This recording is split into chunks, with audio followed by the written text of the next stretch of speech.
আসসালামু আলাইকুম রহমতুল্লাহ বরাকাত। সম্মানিত শ্রোতা বন্ধুরা, ওই যে দেখতে যেন একজন ভদ্র মহিলা আমার সামনে বসে আছেন, উনি অনেক দূর থেকে আসছেন আমার কাছে।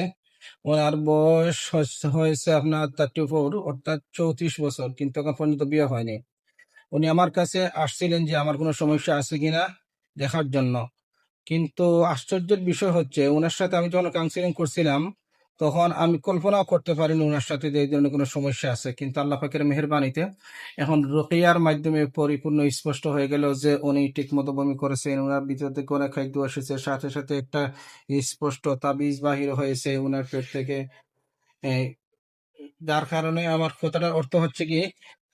কথাটার অর্থ হচ্ছে অনেক সময় আমরা যদি বুঝতে নাও পারি যে সমস্যা আছে কিনা, আমরা হয়তো মনে মনে কল্পনা করতেছি যে আমার তো এই ধরনের কোনো উপসর্গ নাই, কিন্তু রোকেয়া করলে উপসর্গ না থাকা সত্ত্বেও এখন দেখা যায় অনেক ধরনের সমস্যা স্পষ্ট আপনার প্রকাশ পাইছে।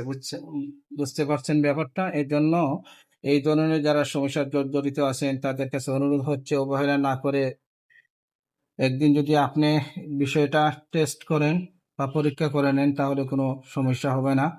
আর যদি অসুবিধা থেকে থাকে, তাহলে আল্লাহ তাআলা এখান থেকে উত্তরণের উপায় বাহির করে দিবেন ইনশাআল্লাহ। জাযাকাল্লাহু খায়র। আসসালামু আলাইকুম ওয়া রাহমাতুল্লাহি ওয়া বারাকাতুহু।